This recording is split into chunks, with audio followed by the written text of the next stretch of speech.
Hello everyone, welcome और welcome back to my channel. तो हम पढ़ रहे थे chapter 5 which is life process के बारे में। तो हमने अब तक क्या क्या पढ़ा है थोड़ा रिकॉल कर लेते हैं। तो पहले तो हमने पढ़ा न्यूट्रिशन के बारे में, then digestion, then respiration, breathing कैसे हो रहा है बॉडी में, ऑक्सीजन जो हम ब्रीदिंग के थ्रू लेते हैं वो ऑक्सीजन बॉडी में कैसे पूरे बॉडी में डिस्ट्रीब्यूट होता है उसके बारे में हमने पढ़ा। तो हम अब पढ़ेंगे ट्रांसपोर्ट इन प्लांट्स। हमने ट्रांसपोर्ट इन एनिमल्स पढ़ लिया है। ट्रांसपोर्ट इन प्लांट कैसे होता है, ट्रांसपोर्टेशन प्लांट के बॉडी के अंदर। तो उससे पहले अगर आपने अब तक पिछले वीडियोस नहीं देखे हैं तो प्लीज देख लेना।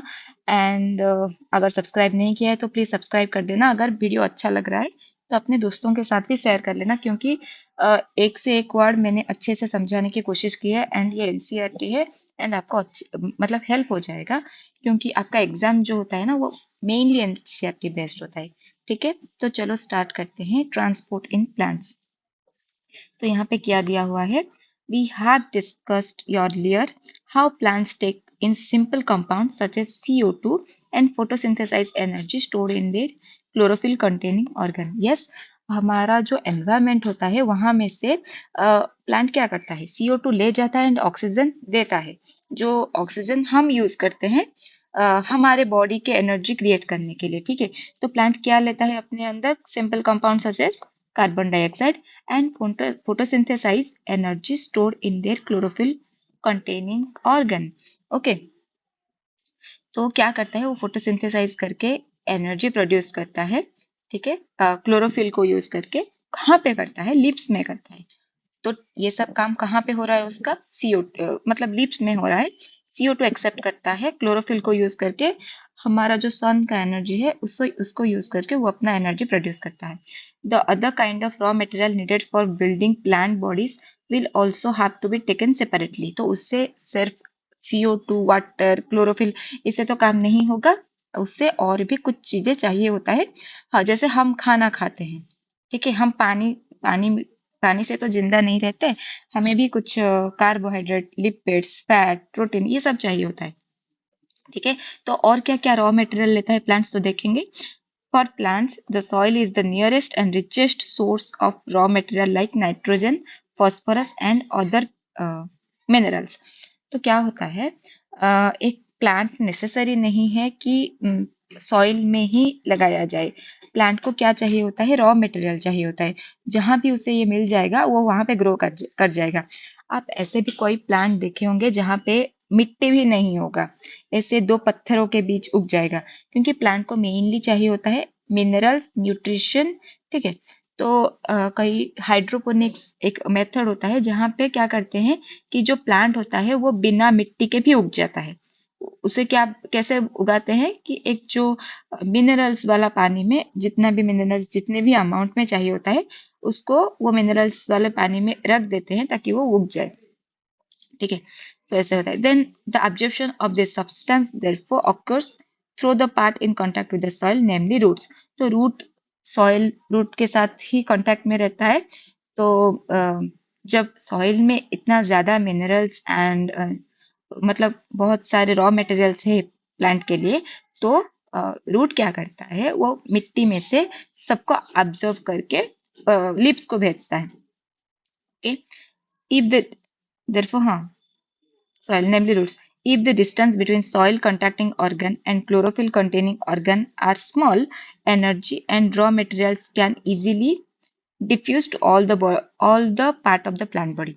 देखो, अगर प्लांट बहुत छोटा है, इतने साइज का एक प्लांट है, ठीक है, एक इतने साइज का प्लांट है, तो एनर्जी कम चाहिए होगा। बट ये प्लांट अगर इतना बड़ा हो गया, चलो ये कैसा प्लांट हो गया, अगर बहुत बड़ा प्लांट हो रहा है तो वहां पे एनर्जी भी ज्यादा लगेगा ना, एज कम्पेयर टू एक छोटा प्लांट। ओके, वही बोला गया है।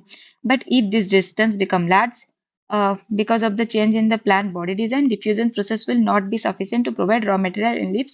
देखो, क्या होता है कि जो छोटा प्लांट होता है, यहाँ पे सॉइल है, छोटा प्लांट है, लिप्स तक इजीली चला जाएगा लेस एनर्जी को यूज करके। बट अगर बहुत बड़ा ही प्लांट हो गया तो वहां पे क्या होगा, यहाँ से यहाँ तक, यहाँ से यहाँ तक जाने के लिए एनर्जी भी ज्यादा चाहिए होगा, डिस्टेंस भी ज्यादा हो रहा है। ठीक है, तो इतने इतने ज्यादा डिस्टेंस को कवर करने के लिए प्लांट को एनर्जी भी ज्यादा चाहिए होगा। Energy needs differ between different body designs. Plants do not move and plant body have a large proportion of dead cells in many tissue. यहाँ पे सिंपली यही बोला गया है कि देखो, जैसे animal body and plant body वो डिफर करते हैं, उनका डिजाइन भी अलग होते हैं, उनका बॉडी नीड भी अलग होते हैं। जैसे प्लांट मूव नहीं करते हैं, ठीक है, अगर हम मूव कर रहे हैं, चल रहे हैं, खा रहे हैं, दौड़ रहे हैं, तो हमारा एनर्जी भी ज्यादा लॉस हो रहा है। बट प्लांट तो मूव नहीं कर रहे हैं, वो एक जगह पे ही रहते हैं, तो उनका क्या हुआ, एनर्जी ज्यादा लॉस नहीं होगा। एंड ऊपर से प्लांट के अंदर डेड सेल भी बहुत ज्यादा है। हमारा तो बॉडी में सारा ही सेल जीवित है, ठीक है, सारे लिविंग सेल्स है, बट प्लांट के अंदर कुछ डेड सेल्स है एंड कुछ लिविंग सेल्स है, एंड जो डेड सेल है वो भी लार्ज प्रोपोर्शन में है, ठीक है।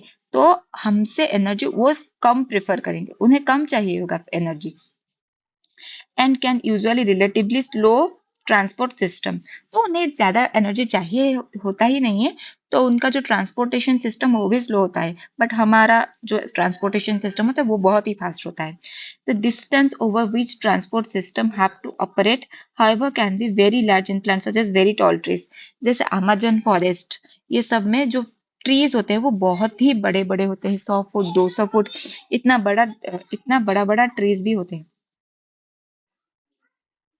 Plant transport system will move energy stores from leaves and raw material from roots। देखो, जैसे प्लांट ने खाना बना दिया, एनर्जी भी उसने क्रिएट करवा दिया, तो वो एनर्जी क्या करेगा, लिप्स अकेला ही तो नहीं यूज कर लेगा, पूरे प्लांट बॉडी को भी एनर्जी चाहिए होता है, तो वो क्या करेगा, लिप्स में से पूरे प्लांट बॉडी को सप्लाई करेगा। एंड जो रॉ मटेरियल कहाँ पे होता है, वो मेनली सॉइल में होता है, तो रूट क्या करेगा, सॉइल में से निकाल के वो रॉ मटेरियल को पूरे पूरे प्लांट बॉडी में फैला देगा। These two pathways are constructed independently organized conducting tube। देखो, जो रूट होगा, रूट में से ये एक लिप्स है, लिप में एनर्जी यहाँ पे मतलब पूरे बॉडी में आएगा, सिर्फ रूट में नहीं, रूट में भी तो आएगा, but direction should be like this. And जो रूट में से खाना जाएगा, direction should be like this. Okay, ये इंडिपेंडेंट पाथवेज होते हैं। And conducting tube organized conducting tube से कंस्ट्रक्ट होते हैं। तो कैसे होते हैं, one the xylem moves water and minerals obtain from the soil. तो जो सॉइल से लीव्स तक जो जाता है, ठीक है, वो होता है जाइलम, वो काम करता है। एंड लीव्स से जो खाना पूरे पूरे प्लांट बॉडी में जाता है, ओके, उससे क्या कहते हैं हम, फ्लोएम, ठीक है, ये याद रखना। The other phloem transport product of photosynthesis from leaves where they are synthesized to the other part of the plant। ठीक है, तो ऐसे होता है, अगर लीफ से रूट या फिर पूरे प्लांट बॉडी में जा रहा है तो वो फ्लोएम काम करेगा। एंड जब सिर्फ रूट से लीफ तक जाते हैं तो वो तभी जाइलम काम करेगा, ठीक है। देन आ गया transport of water in plant body कैसे हो रहा है। In xylem tissue vessels and tracheid of the root stem leaves are interconnected to form a continuous system of water conducting channel reaching all part of the plant। यहाँ पे क्या बोला गया हुआ है, देखो, मैंने आपको बोला जाइलम, जाइलम के थ्रू जो हमारा रूट से लिप्स तक जो भी मिनरल्स चाहिए होता है, वाटर चाहिए होता है, वो लेता है। कैसे लेता है, तो जो जाइलम होता है ना, xylem, sorry, xylem, xylem actually वो 4 पार्ट में डिवाइड हो जाता है। जाइलम एक तो tracheid, then vessel, inner to outer में बोल रही हूँ, अगर ये एक जाइलम है, ठीक है, इनर टू आउटर में बोल रही हूँ, tracheid, vessel, xylem parenchyma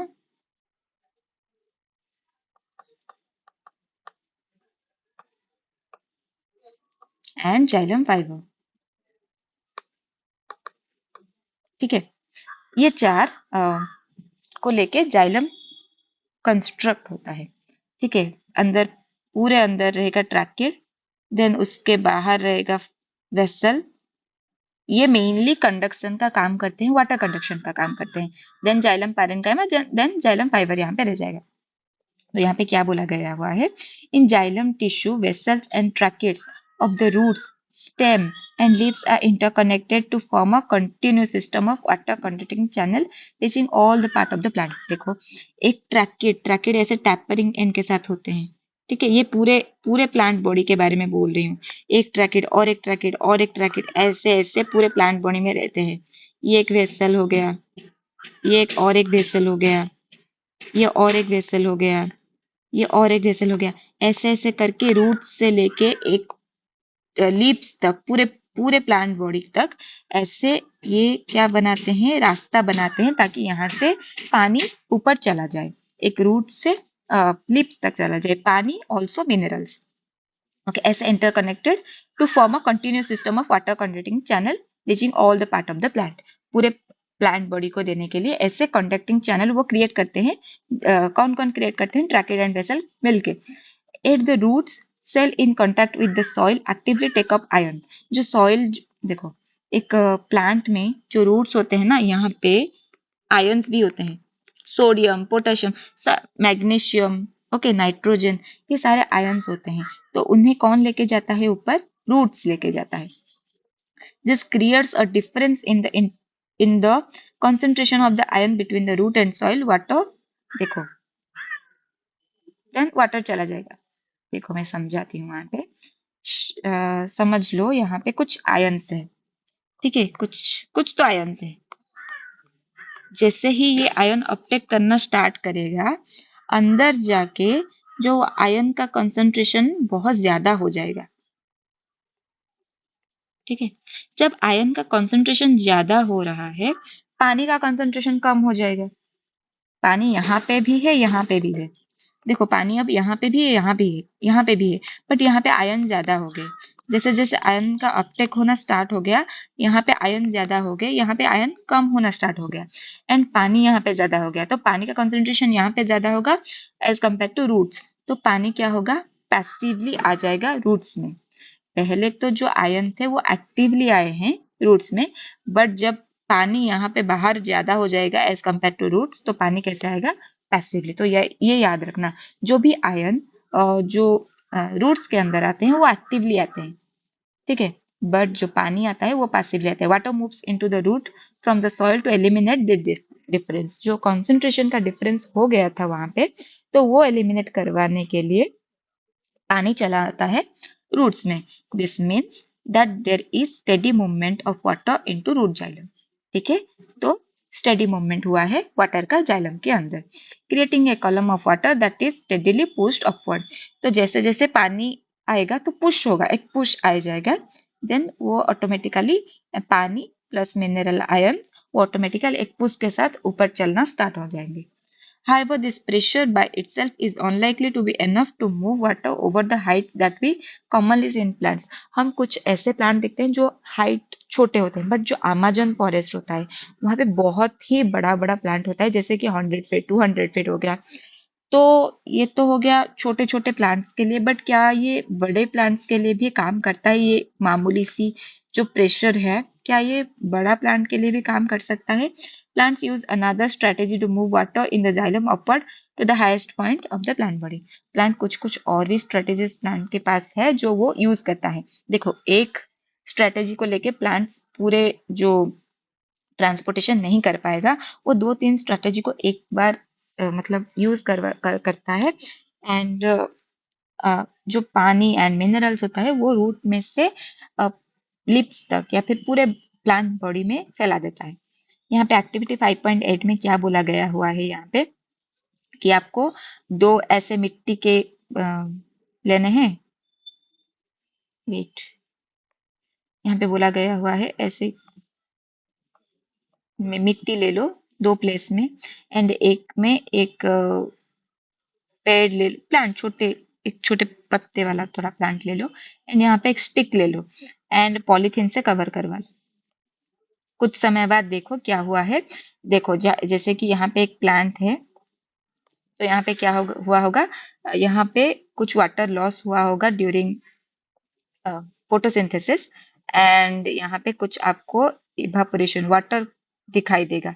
evaporation हुआ होगा ना, तो यहाँ पे आपको कुछ वाटर दिखाई देगा, आपको यहाँ पे कोई भी वाटर मॉलिक्यूल दिखाई नहीं देगा। ठीक है, वही बोला गया हुआ है यहाँ पे।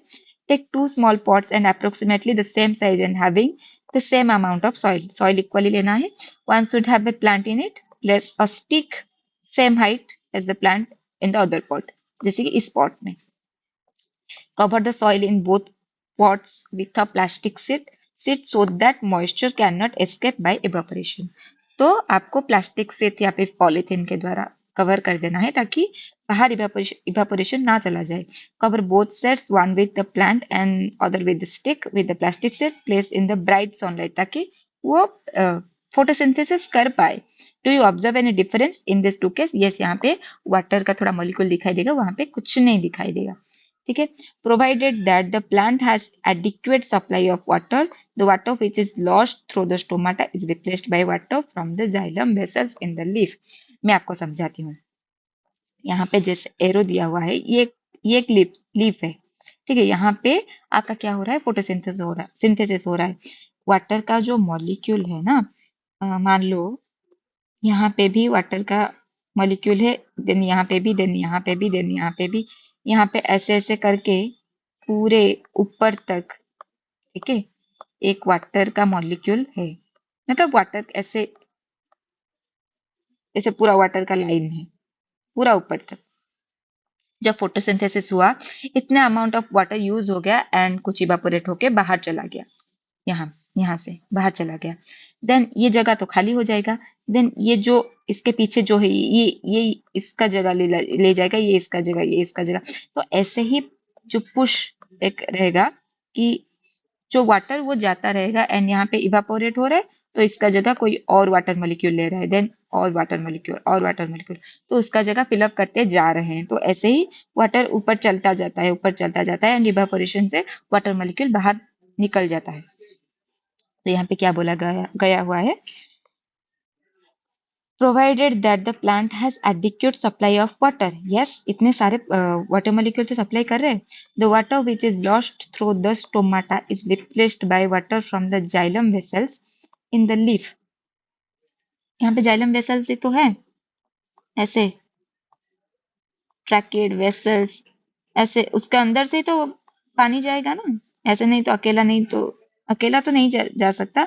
ऐसे ऐसे वेसल्स, ठीक है, ऐसे ऐसे वेसल्स है, देन उसके अंदर पानी ऐसे जा रहा है एंड मतलब इवेपोरेट होके एनवायरमेंट में चला जाता है। In fact evaporation of water molecules from the cells of a leaf creates a suction which pull water from the xylem cells of the root। क्या बोला गया हुआ है, जो इवेपोरेशन हुआ होता है of water molecule from the cells of leaf creates a suction. जैसे कोई खींच रहा है, ये चला गया ना, ये इसका जगह ले लिया, ये इसका जगह ले लिया, तो ऐसा लग रहा है कोई बैठ के खींच रहा है, वहां पे एक सक्शन प्रेशर डेवलप हो रहा है। The loss of water in the form of vapour from the aerial parts of the plant is known as transpiration. ये आपका हो गया ट्रांसपीरेशन का डेफिनेशन। क्या बोला गया हुआ है, the loss of water molecule in the form of vapour from the aerial part of the plant. Aerial मतलब ये सारे part, aerial part of the plant is known as transpiration. Water का लॉस को हम ट्रांसपीरेशन बोलते हैं। Thus, transpiration help in the absorption and upward movement of water and minerals result in its roots to the lips। जैसे हमने देखा पूरे root से हमारा पानी जा रहा है, तो ट्रांसपिरेशन हेल्प करता है जो पानी एंड मिनरल्स को लिप्स तक पहुंचाने के लिए। ओके, ये याद रखना।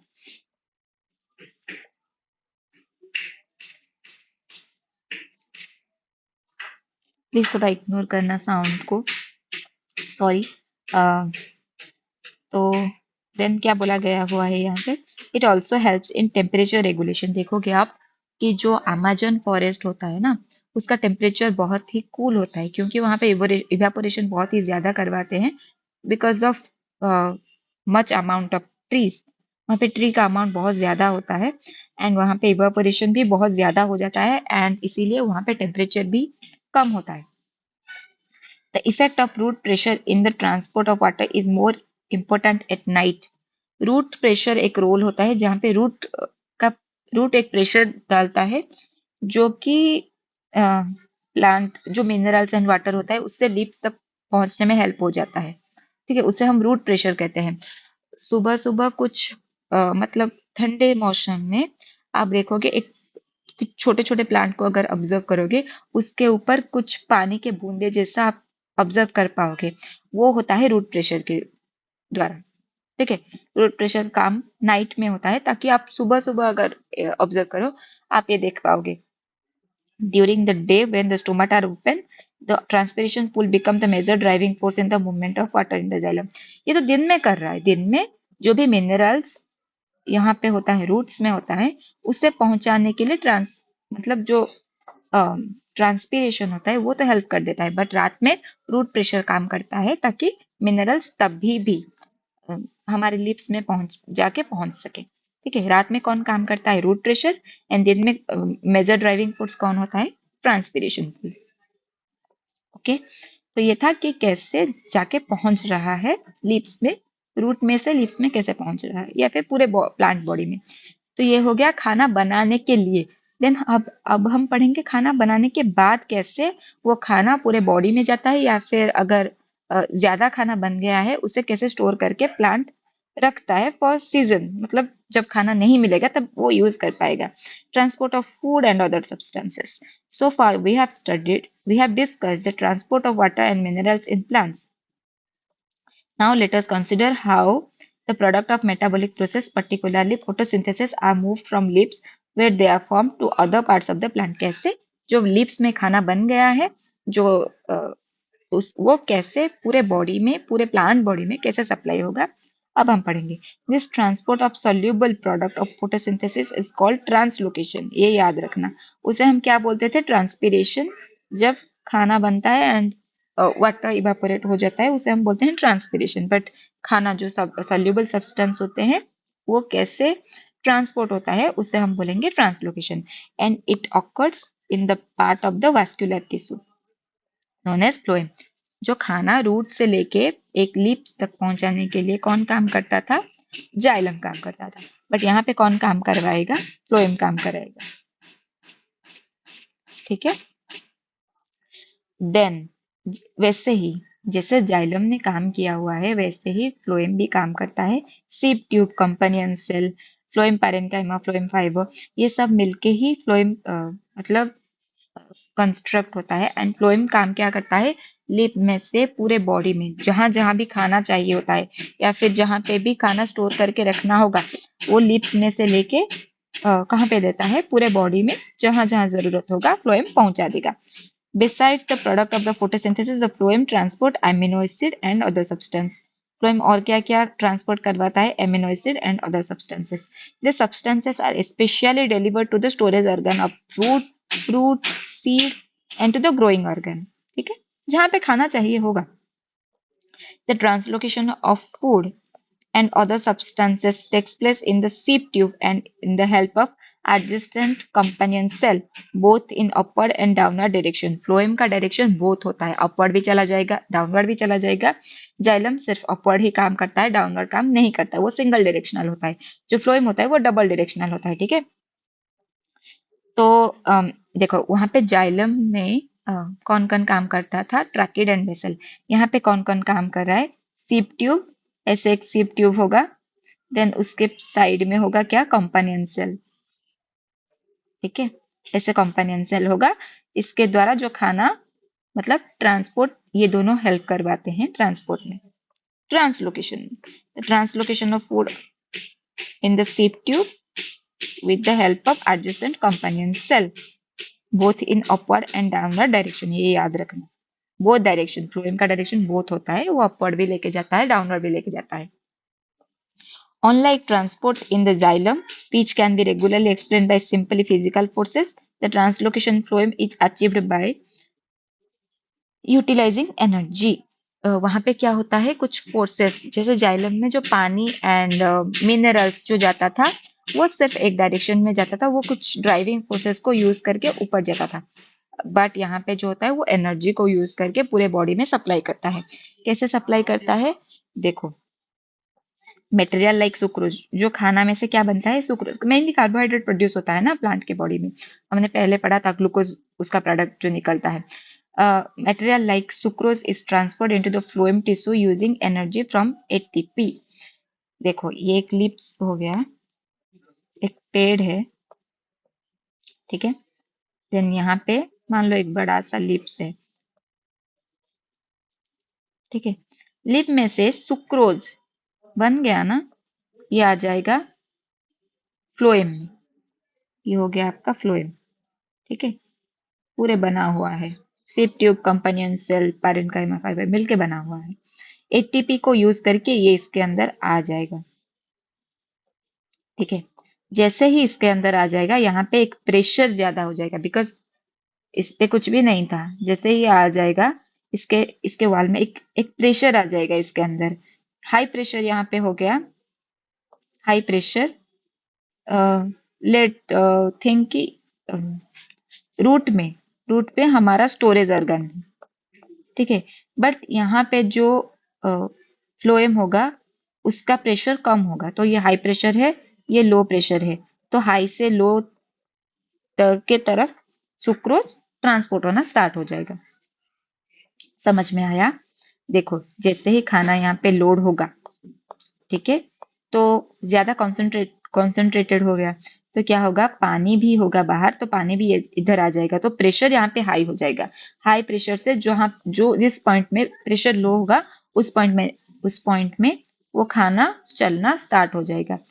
तो यहाँ पे क्या बोला गया हुआ है, जो खाना फ्लोएम टिश्यू में आया, ठीक है, this increase the osmotic pressure, उसके वाल में जो प्रेशर है वो बढ़ जाएगा of the tissue causing water to move into it. समझ में आया? फिर से बोल देती हूँ, जैसे ही खाना बना यहाँ पे, वो आ गया फ्लोएम के अंदर। जैसे ही फ्लोएम के अंदर आ गया, क्या हुआ, यहाँ पे कॉन्सेंट्रेशन ज्यादा हो गया। किसका कॉन्सेंट्रेशन? खाना का कॉन्सेंट्रेशन, सुक्रोज का कॉन्सेंट्रेशन ज्यादा हो गया। जैसे ही सुक्रोज का कॉन्सेंट्रेशन ज्यादा हो गया, प्लांट के बॉडी में से पानी होगा, पानी तो प्लांट के बॉडी में होता ही है। तो अगर पानी यहाँ पे ज्यादा है, यहाँ पे कम है, तो पानी भी अंदर आ जाएगा। समझ में आया? यहाँ पे अब क्या है, खाना है, पानी भी है, एक सॉल्युबल थिंग है, जिसके वजह से यहाँ पे प्रेशर बढ़ रहा है। एंड हाई प्रेशर से लो प्रेशर में खाना चलना शुरू हो जाएगा। अच्छे से थोड़ा समझ लो। This increases the osmotic pressure of the tissue, causing water to move into it. This pressure moves the material in the phloem to the tissue which have less pressure. जहाँ पे प्रेशर कम होगा वहां पे मूव करेगा। This allows the phloem to move material according to the plant's need. तो ऐसे ही plant का need जो होता है वो फुलफिल हो जाता है। For example, the spring sugar stored in the root और stem tissue would be transported to the birds which need energy to grow. तो जो भी सीजन में स्प्रिंग में जैसे बर्ड्स आते हैं ना, छोटे छोटे, in the spring sugar stored in the root और stem tissue would be transported to the birds which need to grow. तो जब भी ग्रो का सीजन आएगा, कुछ मतलब प्लांट बॉडी में कुछ ग्रो होना चाहिए एंड उसको खाना चाहिए, तो स्टोर ऑर्गन से वो खाना को लेके उस पॉइंट में पहुंचा देगा। ये था आपके ट्रांसपोर्ट कैसे होता है इन प्लांट्स में। प्लांट में कैसे ट्रांसपोर्ट होता है, हम बॉडी में कैसे, हमारे बॉडी में, ह्यूमन बॉडी में कैसे ट्रांसपोर्टेशन हो रहा था, उसके बारे में हमने इसके पिछले वीडियो में ही भी पढ़ लिया था। जस्ट पिछले वीडियो में ही पढ़ लिया था। तो होपफुली आपको ट्रांसपोर्टेशन इन प्लांट समझ में आ गया होगा। अगर कुछ भी डाउट हो आप कमेंट सेक्शन में लिख सकते हो, मैं ट्राई करूंगी उसको क्लियर करवाने के लिए। ठीक है, तो अगर वीडियो अच्छा लगा है तो लाइक कर देना एंड सब्सक्राइब कर देना, अपने दोस्तों को भी शेयर कर देना ताकि उनको भी हेल्प हो जाए। ठीक है, सो थैंक